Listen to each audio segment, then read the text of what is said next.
Hey guys, Mr. Backerberg here. In this video we're going to look at solving quadratic equations. So a quadratic equation is an equation that can be written in the form ax squared plus bx plus c equals 0, and we do need to make sure that that a value in there is not 0 because we do need to have an x squared term in there. That's what makes an equation be quadratic, is having that x squared in there. And there are a lot of different strategies that we can use as we look at solving different types of quadratic equations.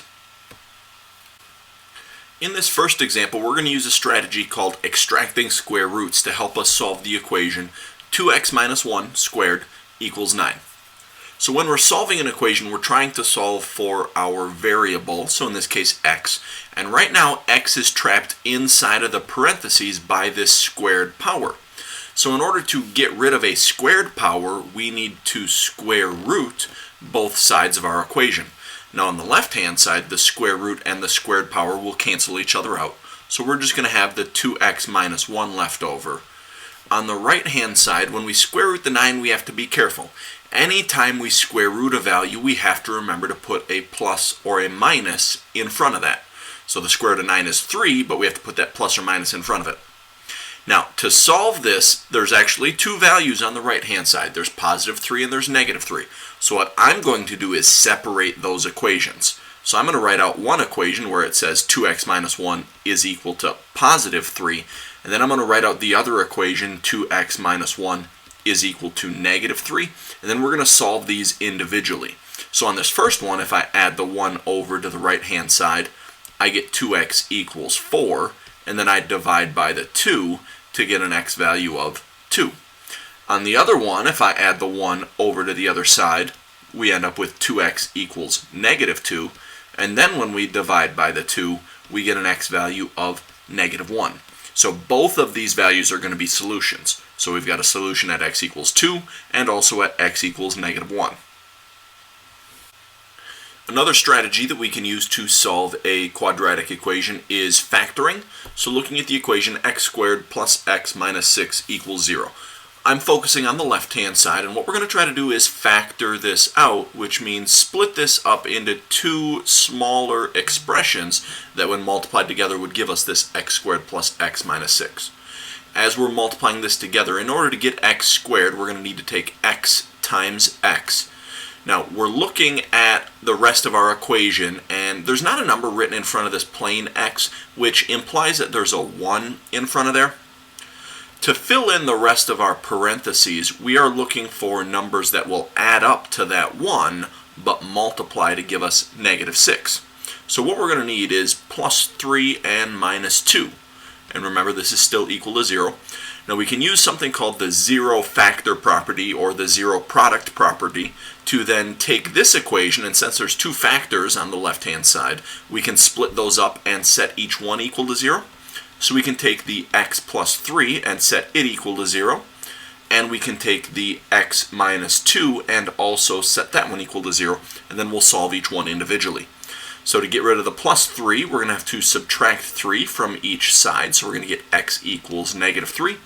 And then on the right-hand side, in order to get rid of the minus 2, we're going to add 2 to each side of our equation. So we get x equals 2. So this equation has two solutions, one of them at x equals negative 3 and the other one at x equals 2. Now, not every quadratic equation will factor out nicely, so it's important to have a backup plan. So that's where the quadratic formula is going to come into play. So if we have a quadratic equation written in the form ax squared plus bx plus c equals 0, then we can use the quadratic formula to help us out. And the quadratic formula says that we're going to get solutions of x equals. And then what we need to do is, picking numbers out of here, we're going to go with the opposite of b plus or minus the square root of b squared minus 4ac all over 2 times our a value. Now, one important piece of the quadratic formula is that stuff that's underneath the square root. That's called the discriminant. And there's a few different things that can happen with the discriminant, and it'll actually determine what types of solutions you have. One thing that could happen is when we simplify down the discriminant, that b squared minus 4ac stuff, we could end up with a positive value, so a number that's greater than 0. If that happens, that means that there are two solutions to our equation. Now, one other thing that could happen is that discriminant, the b squared minus 4ac stuff, that could equal 0. In that case, then there's just one solution. And the last thing that could happen, our b squared minus 4ac discriminant could be a negative number, and bad things are going to happen if it's a negative number because we're trying to take the square root of a negative number, which isn't something that's typically allowed mathematically. So if that's the case, if the discriminant is negative, then there are 0 solutions. So in this example, we're going to use the quadratic formula to help us solve the equation 3x squared minus 6x equals 5. Now, first thing, in order to use the quadratic equation, we need to make sure that our equation is equal to 0. And right now, this one is not. It's equal to 5. So we need to take that 5 and subtract it over to the left-hand side. So we'll get 3x squared minus 6x minus 5 equals 0. What I want to do next is identify my a, b, and c values. So a is the number attached to the x squared, so we've got an a value of 3. B is the number attached to the plane x, so that's negative 6. And c is the plane constant number on the end with no variables attached to it, so that's negative 5. After I get my a, b, and c values identified, the next thing I want to check is the discriminant to see how many solutions we're going to get. So remember, the discriminant is the b squared minus 4ac. So using what we've got for our values, b is negative 6, so we need to take negative 6 and square it, then subtract off 4 times my a value, which is 3, times my c value, which is negative 5. Now, if we simplify all of this down, we should get 96 as our discriminant value, meaning that this equation is going to have two solutions to it. The reason we check the discriminant is just in case we get a negative number. Remember, negative discriminants don't have any solutions, so if you get a negative discriminant number, you can just stop working because your equation isn't going to have any solutions to it. But here we got a positive number, so our equation will have two solutions. So I'm going to fill out the rest of my quadratic formula. So starting on the top, it says we need to do the opposite of b. Now b is negative 6, so the opposite of that is going to be positive 6, plus or minus the square root. Now here, with the b squared minus 4ac, that's the discriminant. We already did that earlier, so that's the 96. So I'm going to put that underneath my radical, and this is all over 2 times my a value. My a value is 3, so if I double that, we get 6. Now recognize there are actually two things happening here. We're taking 6 plus the square root of 96 and then dividing that answer by 6, but we also have that minus in there, so 6 minus the square root of 96 over 6. To make sure we get both of the answers, I'm going to separate these out. So 6 plus the square root of 96 all over 6, and also 6 minus the square root of 96 all over 6. Now we can get decimal approximations here.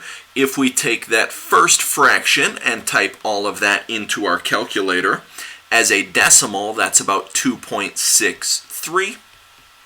And with our second fraction here, if we take that one and type it into our calculator, we're going to get negative 0.63. So those are going to be our two solutions to our original equation. Now, one final strategy that we can use to solve a quadratic equation is doing something called completing the square. And completing the square works out nice if we've got a quadratic equation that doesn't factor out nicely.